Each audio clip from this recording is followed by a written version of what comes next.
this back so I'm free to roam. Where the deer and the antelope play. Right? That would be you, the deer and the antelope. Well, thank you, fellow Toastmasters. I'm glad to be here today to share with you some thoughts and ideas about mutiny on the boundaries. I thought about this long and hard. I thought about what I would share today and some of the thoughts, different things that we've done in the last meeting or two really helped me kind of cement what I was going to share today about boundaries, how important they are. And like it or not, we all have to live within certain boundaries. We're going to talk about the importance, the meaning, and the value of that today. The different types and the need to maintain and establish those boundaries within our lives. So, when I think of boundaries, there's two boundaries that come to mind for me. I'm sure there are others, but two of them come to mind for me, different types of boundaries. The first type is a natural or universal boundary. These are boundaries that we don't even think about. They're just there. I want you in your mind's eye just to think about that for a minute. Boundaries. And as you're doing that, I want you to, if you've ever gone on to the internet, gone to like Google Earth, and the first picture that comes up is this satellite picture of the Earth. Have you seen that? Have any of you done Google Earth or Microsoft Live Earth, whatever it is? I want you in your mind's eye to picture with me, just for a minute, the picture of the Earth, and it's out there in space. And as you're looking at that now, I want you to zoom in. Okay, and as you get closer, what are you seeing? The Earth, it might be spinning, it might be just sitting still, but you're looking at it. And now you start to see the continents, you're seeing the shapes, the land masses, and the oceans. And as you zoom in a little bit more now, you start to see the countries on the continents, the individual countries that are there. And as you picture that, tell me, what boundaries do you notice? What are some of the boundaries that you see? Mountains. Oceans. Oceans. What are some other boundaries that you see when you're looking at that picture? Mountains. Mountains, definite boundary lines. Forest.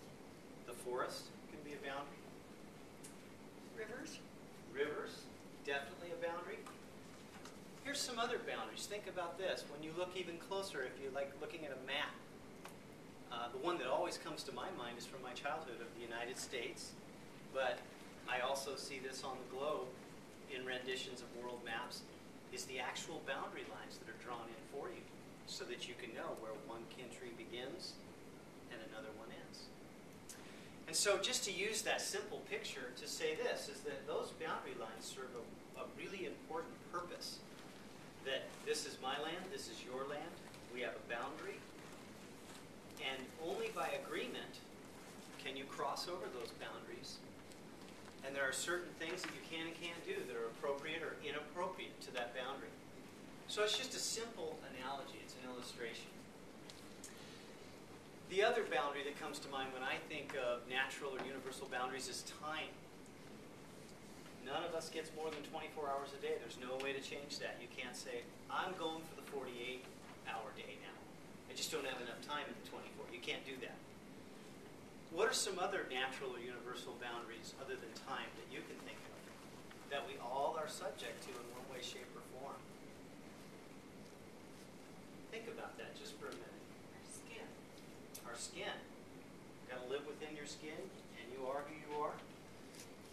Is that what you mean? Okay. Yeah, one that always comes to mind, I don't know why, this is the first one that came to my mind was time, but the other one that came to mind was laws. We can affect and help change and make laws, but the laws that are set are the laws that we are subject to. We don't have to obey them, but we do have to suffer the consequences if we're caught not obeying them. So there's some things to think about.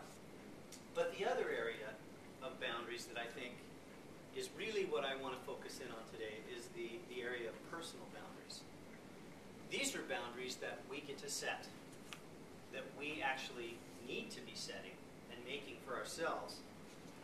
And if we don't do that, we suffer the consequences for that too, don't we? Have you ever seen somebody who just has no boundaries in their life? Can you picture that person that you've met where you can just see that, it's like, wow, this person just is all over the place. They don't look like they really have control of their life. They may just be in the way that they conduct themselves, in the way that they actually live. There are several things that we identify in people when we meet them and we look at them. And it's really interesting when you think of our lives and others' lives in the context of boundaries. So I happen to think this is a very important subject. And there's some different things that I use, stories or illustrations, when I'm thinking about boundaries. So those are the two types. Why are boundaries good? Why are boundaries needed? Well, there's some specific reasons for it. One of them I wanted to talk about was there was this study my wife shared with me about children. And they did this study with several groups of children. They put the children in a large open field with no real discernible boundaries. And they said, this is your play area, go out and play. And so group after group came in and did this. And on the whole, most of the kids kind of hung around toward the center of the play area. They just kind of stayed in this large field. They kind of stayed together in there. Then they took the same groups of kids and went into area that was clearly defined and fenced in. And you know what those kids did? They went out to the boundary line and they explored everywhere they could out to the extents of the boundaries. And they had that freedom to move within a very large area because they understood the boundaries. Boundaries create security in our lives. That's what they do. They help us understand where we can go, where we can't go. That's not to say that sometimes we create unhealthy boundaries. Sometimes, as we talked about last week in the comfort zone, that is a boundary in itself. And it's a boundary that can be healthy, and it's a boundary that can be unhealthy if it keeps us from growing. So, it's not just super straightforward when we talk about boundaries. It's important to set healthy boundaries, ones that cause us to grow, and ones that protect us from falling off an edge. So, identifying and setting boundaries is really an important thing for all of us to do, and we do it. It's a process. We do it. We don't even know we're doing it, but we do it. And so we need to understand that it's something that will be ongoing in our lives. It will be a process. We need to examine how we live, much like for me in the IT industry, when I'm setting policies in a firewall, it prevents certain kinds of traffic from flowing in and out of our network. And I have to update and maintain those policies.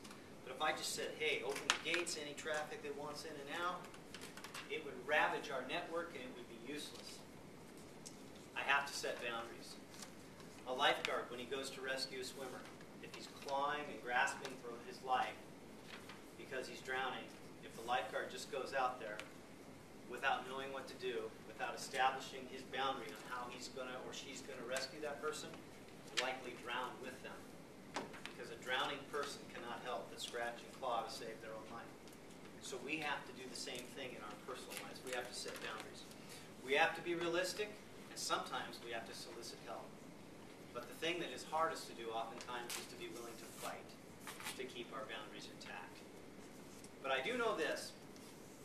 If we understand the different types of boundaries, if we learn to live within the universal ones and set healthy ones for ourselves, and if we're willing to take the necessary steps to see them through, we will then be able to truly be fulfilled and accomplish the things that we come to believe that we're here